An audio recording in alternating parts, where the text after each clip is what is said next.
dhi godo mbele go ni Raila Odinga ne ng'ama kawo pogruok mar paro e yo machal nade, nikech iwacho ni nonyisi ni odwaro nugo mbaka nikech en osebedo ng'ama tin to koro ng'ama duong', in pod in ng'ama tin kipime kode. Erokamano nya Trevor. Jakom kana wuoyo kode nokona ni Mheshimiwa Nyamita pogruok e kindi koda mano en ni an asebedo iki kaka ng'ama tin to in pok ibedo ng'ama duong' ka an. Omiyo ka nitiere gimoro ma ok in godo sure tipenjo, nikech nitiere samoro based on experience gima ng'eyo ma samoro in ok itimori nade, ok ing'eyo. To an bende samoro nitiere moro minya ng'eyo ma wuok manyien mar joma tindo, nikech ndalo mana tin opogore gi ndalo masane. Mano be paro minyalo medo. Manyiso ni ne en ng'ama winjo ji kendo ne en ng'ama winjo advice kone gi kone. Kendo jakom ne ng'ama galagala ahinya. Kiwuotho e street kata iromo gi ji mopogore opogore, iromo gi Trevor ka wuopimo ni ing'eni an mana miyo jakom parono, ng'ama chielo an mana miye parono, ng'ama kama aseromo gi ji mang'eny wacho ni an manyicha miyo jakom paro mineno otimo godo. Koro gima naduga conclude ni kare ng'ani kapok ne otimo gimoro to ne en ng'ama sumo paro koni gi kocha, sumo paro koni gi kocha. To ne en gi chuny mar wuoro kaka jaduong' ma nyathine kata kokier to bro chwadi matis to ong'ononi.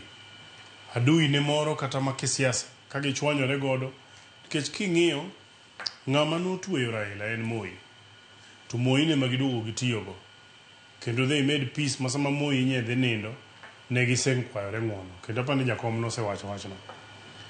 Ng'ama chielo mane giwinjore go ka gidhi godo e siasa ne en Kibaki.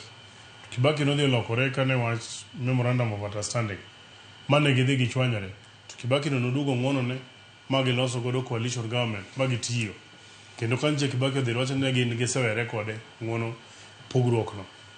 Uhuru Kenyatta gilero go ma ji ochapni ka giduogo giloso kode handshake, ong'wono ne wacho ni Kenya mbele. William Ruto samanye wan dhi yiero mokalo emane koro ne rach mogik mane ogiwinjre, koneno ka piny dwa kethore to wacho ni hapana, we wabed piny. Aparo ni wan kaka jotelo ma pod Nyasaye omiyowa kinde onego wa learn that art, ni siasa ok en sigu, siasa ok en mar pogruok, to onego bed ni kidwaro ka in jatelo momi kura kata kidwaro kura, bed ni hero jogo midwa tiyo negi moloyo kom midwaro no iwuon. Bed ni hero Kenya moloyo in iwuon midwa bedo ne jatelo jo Kenya. Kaparo ni mane nyiswa ni ji nyalo pogore kiparo kone gi kocha. Kata king'iyo sani endi chama ne yudo ka ji nitiere jok mawuoyo gi koni, jok mawuoyo gi koni, to jakom ne pod oriwo gi mana kamoro achiel ni wawa ji obed gi difference of opinion to ji bro bedo. Taparo ni mano example, aparo ni kako oganda Luo bro kawo wa muda kabisa, samoro maybe not in our lifetime, mondo wayud wuodwa moro ma bro dhi through the experience manyalo capture, majuogi ne nyalo capture piny. Ni jok moko wacho ga ni Raila en jatend joluo, ok en, ne en jatend jo Kenya. Mondo mi wayud wuodwa moro ma bro chopo kuma Raila Odinga nochopo.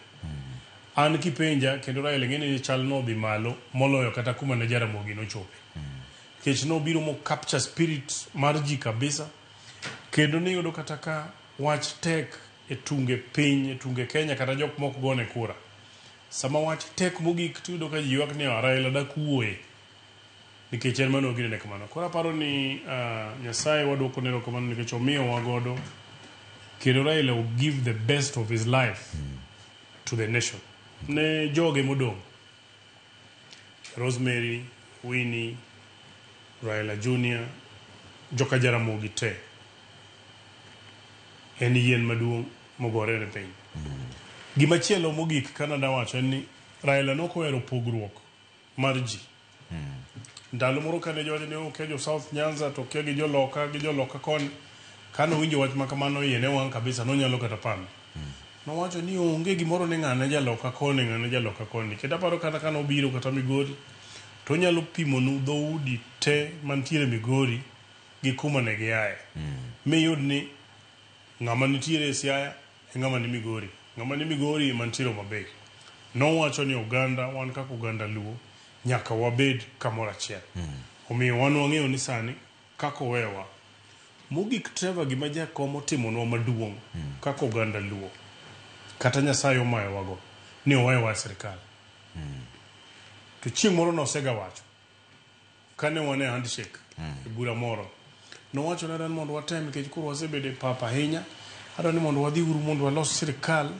Mano kane wadhi e yiero mokalo. Adwa ni mondo wadhi walos sirikal mondo Uganda wabobede e sirikal. Okay.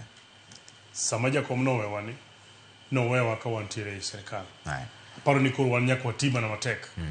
Mondo jo oyud difference to make sure na wamako sirikal motegno. Wabire mbaka no daka moko matin to